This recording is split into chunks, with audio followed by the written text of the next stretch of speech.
E aí, pessoal do oitavo ano, tudo bem? Sejam bem-vindos mais uma vez às nossas aulas de História. Eu sou o professor Ricardo e eu vou acompanhar vocês mais uma vez nessa nossa jornada, né, no ensino de História, tá bom? Espero que vocês tenham aproveitado bem o descanso, né, que vocês tiveram esses últimos dias, né, esses últimos 15 dias, tenham renovado, né, suas forças para a gente continuar, né, nessa caminhada, tá certo? Hoje, para a gente começar, né, esse novo bimestre, a gente já vai iniciar o estudo do primeiro reinado no Brasil. Então, estamos trabalhando a história do Brasil, ok? Então, essa nossa primeira aula, a gente vai tratar, né, do início do primeiro reinado, né? Para a gente retomar aqui, lá no nosso último encontro, a gente estava falando, né, sobre essa emancipação política do Brasil, o Brasil se tornando independente, né, a ida de Dom João para Portugal, a permanência de Dom Pedro aqui no Brasil e aí essa separação entre Brasil e Portugal, né? Então hoje nós vamos falar de como é que foi o comecinho do primeiro reinado desse governo do Dom Pedro aqui no Brasil independente, tá bom? Então vamos lá, ó. Quais eram os temores da elite colonial brasileira? Antes da gente começar, então, nesse processo todo de emancipação, quais eram os temores da elite colonial brasileira? Acho que nós já comentamos isso também na aula passada, né? Naquele nosso último encontro.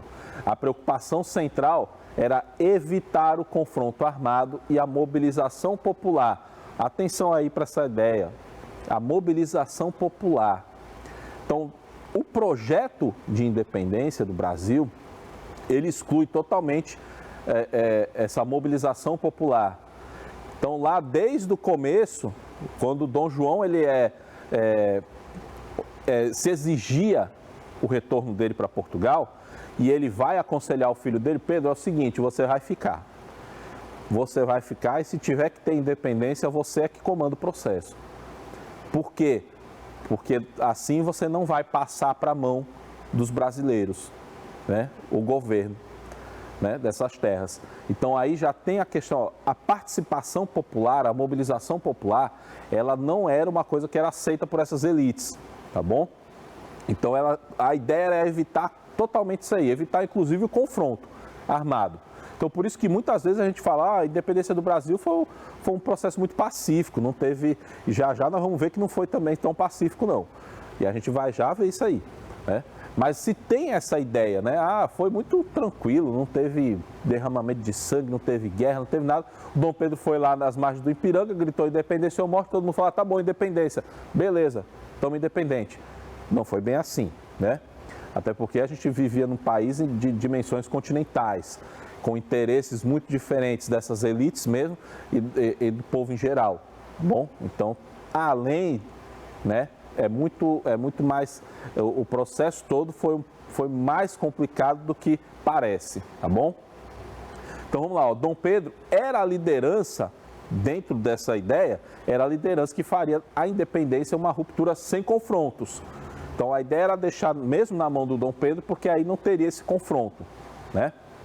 Para a burocracia portuguesa, inclusive para os portugueses, se o Dom Pedro liderasse esse processo, essa adesão ao movimento significava preservar os interesses deles, tá bom? Então, o Dom Pedro ficando no governo, aqui também existe a preservação dos interesses dos próprios portugueses, né? Então, eles acabariam não sendo expulsos, por exemplo, porque o Dom Pedro era português, né? Então, tem essa ideia também, tá bom? Então, entendeu aí quais eram os temores dessa elite colonial? Vamos lá, ó. Sim, aí eu trouxe para vocês as lutas pela independência. A gente vai falar mais, um pouco mais detalhado, né? De duas, que foram as maiores, né? Que aconteceu na Bahia e a que aconteceu no Piauí, né? Aqui no nosso Piauí. Então, essas lutas pela independência, elas marcaram, né, esse início do processo de independência. Então, como eu disse para vocês, não foi uma coisa pacífica, né? Não foi só chegar lá às margens do Ipiranga e dizer que a gente era independente. Não foi só isso. Teve luta de independência, sim, inclusive no nosso estado, do Piauí. Aconteceu uma das maiores batalhas, né, pela independência. Tá? Então vamos lá. Como eu disse, em várias regiões do Brasil, tropas lusitanas e divisões entre os grupos dominantes provocaram resistências à independência. Então eu trouxe aí, eu destaquei para vocês onde aconteceram as principais resistências, né, a esse processo de independência, desculpa. Como no Grão-Pará, Maranhão, né? O Grão-Pará e Maranhão, que é a região norte ali do Brasil, né? O Maranhão aqui nosso vizinho, tá? Grão-Pará, que não existe mais hoje, né? Mas compreendia aquela região todinha do norte, Amazonas, né? Que hoje é Amazonas, Roraima, o Pará, então chamava tudo aquilo ali de Grão-Pará, tá certo? Aí também, ó, no sul, na província Cisplatina, que foi anexada à América Portuguesa em 1821, ainda pelo Dom João, né? Ela foi anexada num processo lá com a Carlota Joaquina. Você deve lembrar que era a Carlota Joaquina, era a esposa de Dom João, e ela era uma das herdeiras lá do trono espanhol. E a província Cisplatina era da Espanha, mas aí, como ela ficava muito próxima, né, da América Portuguesa, e aí tinha uma relação, né, muito forte entre a população que vivia naquela região, ou era espanhol ou era portuguesa, né? Então era muito complicado definir, né, se aquela região pertencia mesmo ao Império Espanhol ou era o Império Português. E aí o Dom João resolveu tomar aquela região para ele, né? Muito influenciado pela Carlota Joaquina. Mas, enfim, aquele ponto ali no sul do país, que seria o Rio Grande do Sul, aquela região do Rio Grande do Sul, bem extremo sul mesmo do Brasil, ela teve uma resistência à independência, tá certo? E aí Bahia e Piauí, que foram protagonistas das maiores batalhas, né? Maiores resistências à independência, tá certo? Eu trouxe aí para vocês o mapa de como é que foi distribuído, né? Essas batalhas, né? Onde é que aconteceram essas resistências? Então, observe lá, essa parte amarela foram as províncias que reagiram, né, contra a separação de Portugal. Tem muito aqui uma questão da proximidade com Portugal. Então, se você perceber que essa região norte-nordeste é a região que mais teve resistência. Então, aqui os portugueses, eles não admitiam, né, que essa região fosse se tornar independente. Então, por isso que nessa região existia esse movimento de resistência, tá certo? Então, você viu lá, Bahia, Piauí, Maranhão, Grão-Pará, todas na região norte. E aí lá no sul, ali a Cisplatina de roxo, né? Nessa outra faixa toda verde, você vê as províncias que aceitavam a autoridade de Dom Pedro. Então, nessas províncias não teve resistência. Observe também, outra coisa importante, observe como é que o mapa do Brasil era nessa época. Então, é muito diferente da nossa atual divisão política, né? Aqui eram províncias, até eu digo que vocês têm que reparar na questão territorial mesmo, dessas províncias, né? Que hoje a gente chama de estados, tá certo? Então, essa aí era a divisão do Brasil. Então vamos lá, como eu disse para vocês, nós vamos falar mais detalhadamente desses dois processos, dessas duas lutas, do Piauí e da Bahia, né? Vamos começar pela Bahia, tá? Que foi até recentemente que comemorou a sua independência, dia 2 de julho, né? Que eles comemoram a independência deles. Então, vamos lá, as lutas pela independência na Bahia. Então, na Bahia, a contestação ao domínio lusitano já era antiga, já era até mais antiga, né? Desde lá de 1798, que se contestavam esse domínio português, que foi lá na Conjuração Baiana, tá? Então, em 1798 já existia uma contestação ao domínio português, né? Inclusive gerando, sim, uma separação, né? Entre Brasil e Portugal, tá bom? Então, olha lá, os primeiros conflitos, os primeiros conflitos dessa luta pela independência, 1822. Eles vão se iniciar lá no dia 19 de fevereiro, nas proximidades do Forte de São Pedro. Então, em pouco tempo, essas lutas elas vão se alastrar para as imediações da cidade de Salvador, que era a capital. Mercês, Praça da Piedade, Campo da Pólvora se tornaram os principais palcos da guerra. Então, nesse primeiro momento, tá bom? Então, o governante, né, que assume o controle da província da Bahia, ele não aceitava que se liberasse, né? Ele não aceitava a autoridade do Dom Pedro, tá? Ele não aceitava essa separação. Então, ele vai organizar, vai mobilizar tropas para defender aquela região contra os interesses do Dom Pedro, né? Para ela permanecer ligada a Portugal, né? Ele estava defendendo os interesses da corte portuguesa, tá bom? Aí eu trouxe para vocês um detalhe interessante, né? A Maria Quitéria de Jesus, né, durante todo esse processo de luta, né, pela independência da Bahia, ela lutou, né? Ela vendo, né, aquelas injustiças que aconteciam, né, com os portugueses, que chega um momento que os portugueses eles começam a também atingir a população civil, né? Então não eram só as tropas, eles invadiam casas, né? Então eles praticavam crueldades com a população civil, né, na Bahia, para tentar minar a resistência, né, dos brasileiros. E aí a Maria Quitéria de Jesus, ela muito incomodada com aquilo ali, ela resolve se vestir de soldado, né, fingindo que era homem, e se juntou, né, aos batalhões que lutavam pela independência. Então ela é uma figura interessante, muito importante nesse processo de independência, né, especialmente porque era uma mulher que resolveu tomar a frente e lutar também, né. E ela se tornou mesmo uma militar. Depois de um tempo, o pai dela, vendo, né, a ausência dela, descobriu que ela estava se vestindo de homem e lutando, né, e aí depois o próprio general que liderava o batalhão dela disse que não ia liberar a filha dele para ela voltar para casa não, porque ela era a melhor soldado que ele tinha. Então, só fizeram uma adaptação do uniforme para virar um uniforme feminino e ela continuou lutando. Tá? Maria Quitéria de Jesus, uma das grandes personagens dessa luta pela independência, tá bom? E ela vai se tornar a heroína de guerra da independência na Bahia, inclusive sendo condecorada depois pelo Dom Pedro I, tá bom? É a primeira mulher a integrar uma unidade militar no Brasil. Maria Quitéria de Jesus, guarde o nome dela. Então, olha lá, as principais lutas se engendraram na região de Pirajá, né? A Batalha de Pirajá é a mais conhecida nessa luta pela independência da Bahia, né? Então, onde os independentes metropolitanos abriam fogo uns contra os outros. Aqui tem uma história bastante interessante, que era o corneteiro, agora eu esqueci o nome dele. Enfim, era um membro do soldado que era encarregado de tocar a corneta ou para recuar ou para avançar, né? E aí é muito interessante porque o comandante tinha mandado ele tocar, as tropas, né, de defesa da independência estavam perdendo, né, a batalha.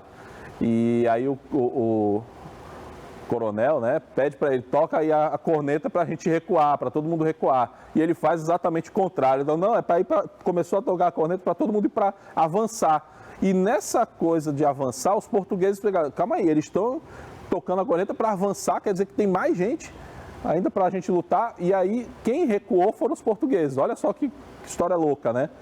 E acabou ele também se tornando um herói desse processo de independência, né?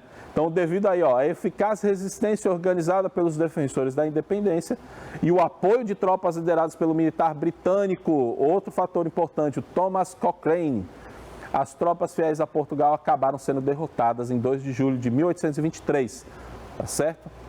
Então, na Bahia tem ainda o Dom Pedro, ele manda, a gente pode dizer assim, mercenários ingleses, né, para ajudar nessa luta pela independência, tá bom? Ele manda aqui para a Bahia, depois ele vai mandar lá no Grão-Pará, onde tem uma luta também de independência, né, bastante significativa, né, aquela região do Maranhão, só que ali já é um outro comandante, não é o Thomas Cochrane, né, mas enfim, ele contratou esses mercenários ingleses, do Dom Pedro, para apoiar, né, essas tropas que lutavam pela independência, né, nessas regiões, tá bom? E aí essa Batalha de Pirajá é a mais famosa da independência da Bahia, tá bom? Acho que agora vamos falar um pouquinho sobre as lutas pela independência no Piauí, tá bom?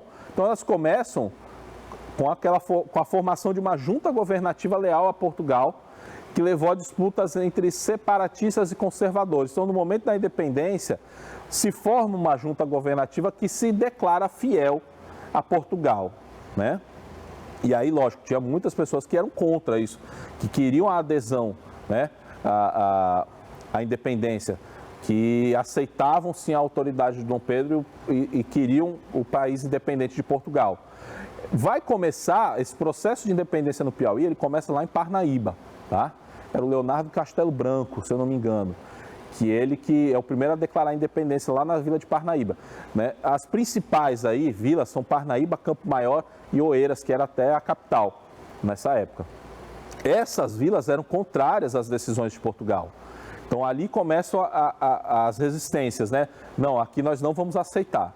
Essa junta governativa que declara que quer permanecer aliada a Portugal, então nós não vamos aceitar essas ordens dela, né? Então começam as declarações, né, de apoio ao Dom Pedro ali em Parnaíba, depois Campo Maior, Oeiras também, tá bom? E aí em 19 de outubro de 1822, que é inclusive a data que a gente comemora, né, o dia do Piauí, que é o dia da adesão, né? Pouco mais de um mês após o grito do Ipiranga, dado pelo novo imperador, do Dom Pedro I, Parnaíba declara adesão ao movimento de independência. Então ali ao lado eu coloquei um pequeno mapa para você ter uma ideia, né? Olha onde fica Campo Maior, Piracuruca, Parnaíba era lá em cima, porque o nome saiu cortado. E Oeiras é muito mais abaixo ali também, infelizmente saiu cortado. Caxias, que você está vendo aí, é no Maranhão, né? Depois daquela batalha, famosa batalha do Genipapo, né? Que foi uma das maiores batalhas nessa luta pela independência, que aconteceu em Campo Maior, ela acaba ela acaba enfraquecendo, né, as tropas portuguesas e eles fogem para Caxias, no Maranhão. E lá elas são derrotadas definitivamente, tá bom? Então vamos aqui continuar. O Major, né, Fidié, ele vai com as suas tropas para conter o movimento rebelde, né, em Parnaíba, né, nessas regiões. Mas acaba recebendo a notícia de que Oeiras também se encontrava, né, aderindo à independência, tá bom? Então, no caminho de volta, ele é surpreendido por uma coluna de brasileiros às margens do rio Genipapo. Então, ele estava indo lá para Parnaíba, né? Só que aí quando ele recebe a notícia que Oeiras também, que era a capital, já tinha aderido ao movimento, ele resolve retornar. Nesse processo de retorno dele, é que ele vai ter essa batalha lá em Campo Maior, às margens do rio Genipapo, que é a Batalha do Genipapo. Então, a população, né, que vivia na região, né, mesmo sem ter um preparo militar, né, sem ter as armas disponíveis para ela, resolve fazer uma emboscada para pegar essa tropa portuguesa, né? Então eles lutavam com foices, com facões, com ferramentas mesmo do dia a dia na lida do campo.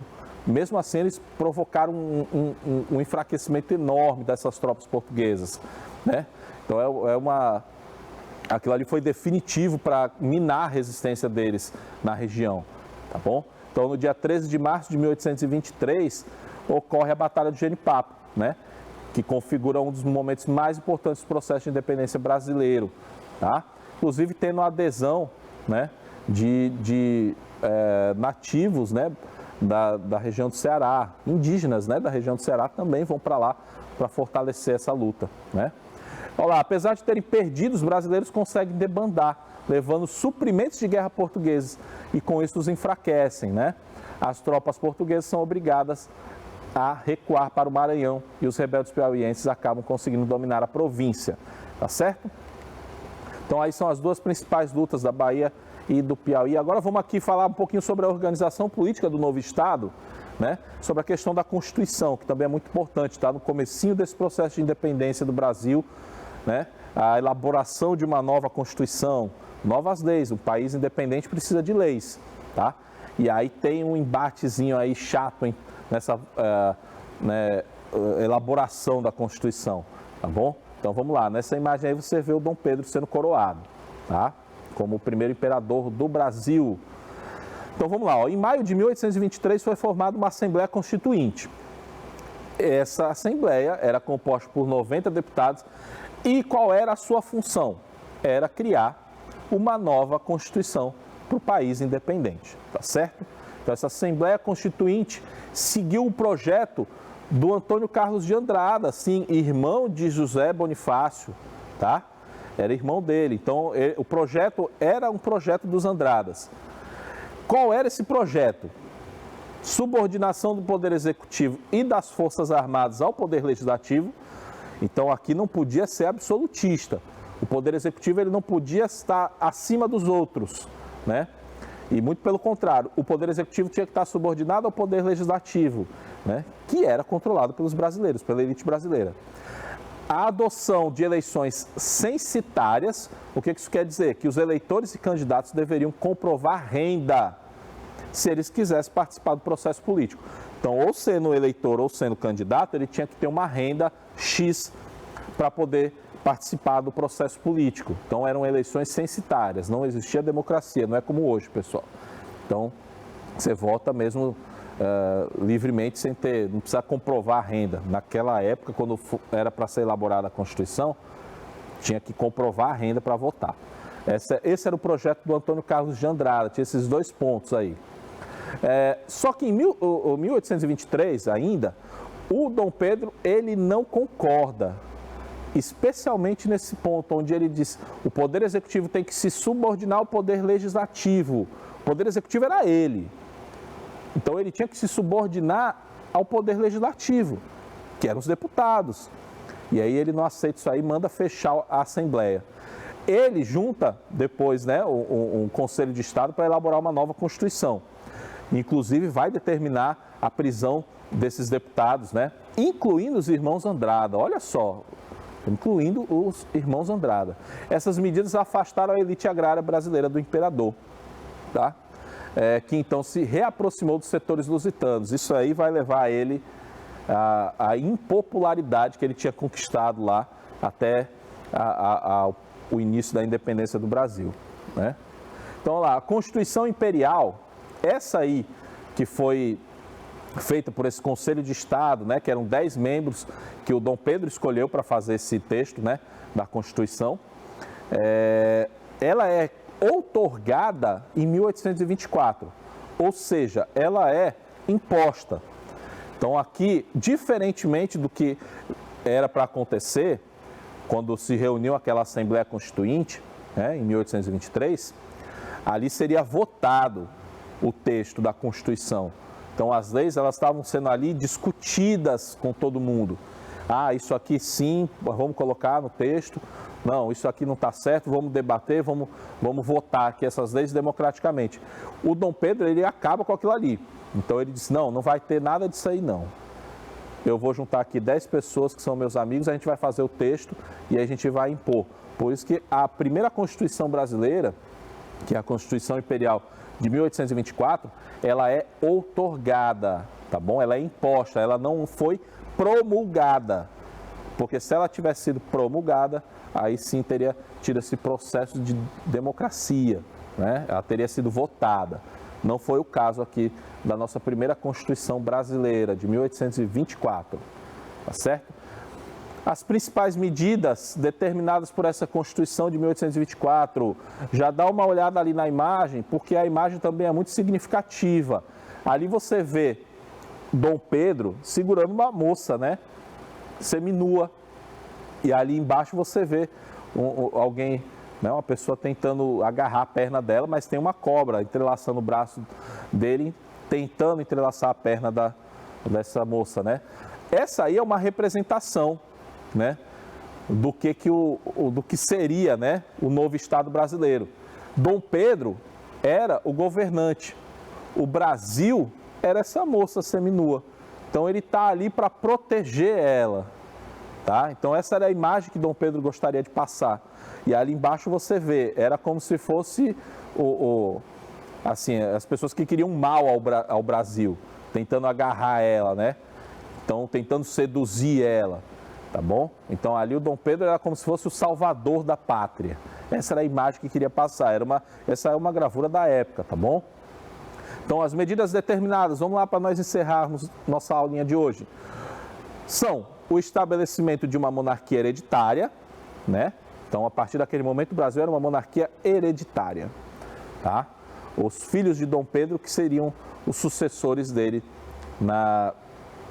no poder. A religião católica se transforma como a oficial do Brasil e essa religião ela está subordinada ao Estado, tá certo? Então, a religião católica ela é oficial e está subordinada ao Estado.